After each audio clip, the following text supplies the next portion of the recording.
How's life treating you today? Very good.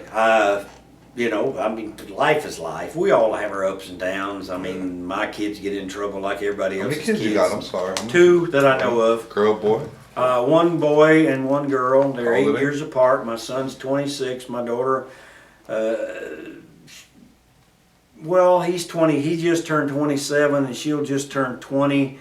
So by the time their birthdays come around, they're about 8 years apart. So you still with your same wife? Yeah, 20. I noticed one thing I like about your interviews. I noticed 28 years, same old gal. I noticed every time you had an issue with a boss or something, the first thing you did, you had to go call your wife. Call her. I like that. That was so cool. That every time you, that's so you can see. I watch your work. I gotta call my wife. I told my wife this.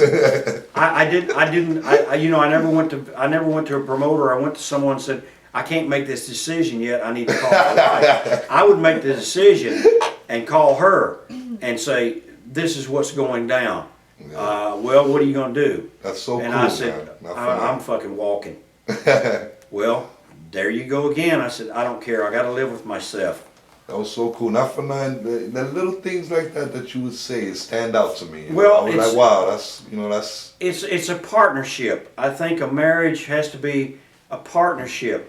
I think whether you're married or not, even if you have a long time live-in, whoever it might be, boyfriend or girlfriend, I don't care what your sexual preferences are.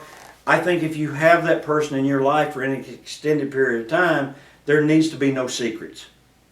And the only way to have a successful a marriage or a successful relationship with someone is to not hide things. Don't say, well, I didn't do this, or I'm not I'm not really happy where I am. The day that I'm not happy in the pro wrestling business is the day you'll never see me again, and that's just how it is. And of course, things go down, and I want my wife to know it. I mean, I called home before we started this interview. I said, "Is there anything I need to know?" She said, "No, is there anything I need to know?" And I said, "Well, call that dentist that I had this cap put on my tooth because it's been bothering me for 6 months, and I need to get in on Monday and get the goddamn thing fixed." I'm glad the way you put that, this was one of the questions on here. I left it alone with them because I really didn't want to get into it, but I'm going to mention it now that you said what you just said. All right, wrestlers tend to kill themselves a lot because they didn't make it in this business. So I'm glad that you said what you said. The day that this business, you out of it, and that's it. You don't take it the way those guys do. I'm not gonna go into a locker room and be miserable. That's good, man. I'm not gonna go in there and be in a bad mood because something happened at my house or something happened to me that day on the way, or Eric Sims pissed me off about something. No, Eric, you're okay. Anyway, I don't let that interfere with my business. Business is business. Personal life is personal. Do I like some of the things that goes on? No, I don't. But I turned the WWE down on the Hall of Fame for Phoenix, and I had a family meeting out on my patio, and we discussed everything about it. I had a contract with Wizard World at the time, and going back and thinking about it now, Eric, I mentioned that to John Laurinaitis that I had a contract with Wizard World, and lo and behold, 2.5 years later, WWE now has all their people contracted with Wizard World.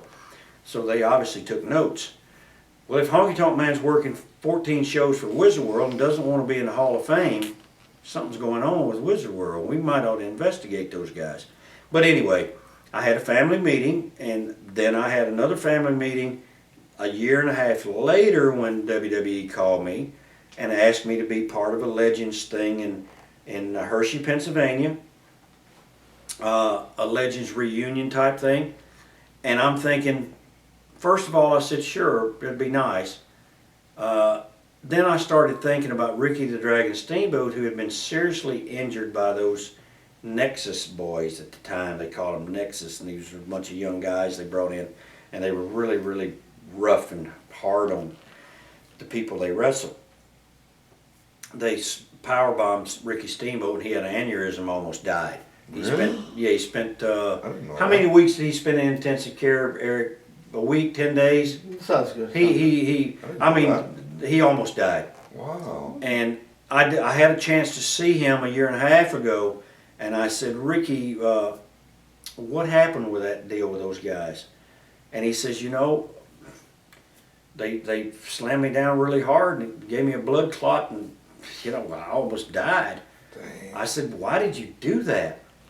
And he says, well, I was with the office and they asked me to. I said, that's the reason I turned them down for the Legends reunion in Hershey, Pennsylvania. Now, they had Nikolai, they had the Iron Sheik, they had Ted DiBiase, they had a couple more guys, and Sergeant Slaughter. But out of all those guys, I was the only guy who they could actually put in the ring because I was still wrestling. And wrestling 50 times a year, and they knew it. Yeah. So I started thinking about it, and I told my wife and kids, I said, here's the deal. If they put me with those Nexus kids, they might take those kids in the back and say, now listen, go out there and really lay it in there and make it look good. Yeah. So those kids are going to beat me up really bad and maybe do what they did to Ricky Steamboat. And I've always said I will never leave this business in a wheelchair. I'm going to walk away from this business on my own. I'm not going to let somebody pick me up, drop me on my head, Right. and I get carted out. And my wife and kids, they all agreed. Next day, I emailed Johnny Ace, and I said, John, I just have no desire to do it. But I had heard from Mattel like 2 weeks before that. My action figure was supposed to be out in October. This Legend show was in early November. My action figure, and so we go back to mid-October, and I had heard from Mattel that my action figure had been pushed back from 2011 to 2012, and then I turned them down. So I saw the guy from Mattel not so long ago, and he said, well, my Mattel figure's been pushed back to 2013. Wow. So when I heard my action figure had been pushed back, it's like, why go there and get beat up by these kids? They're not going to let me win the match, whoever it might be. Why go there and get beat up and my action figure's not even going to be out? I got to get a little rub too. Yeah. If I go back on TV and my action figure's going to be out for Christmas, then it's a good little thing for me to be back on. Because it helps sell the action figure. So there was, some mitigating circumstances that made me say, hey, I'm not interested. So I canceled. And they haven't called me since. And guess what? I don't give a shit. All right, this is the last question. Anything to leave your fans on behalf of my site? What was that question now? Anything to leave your fans on behalf of my site? NoKayFabin.com. NoKayFabing.com.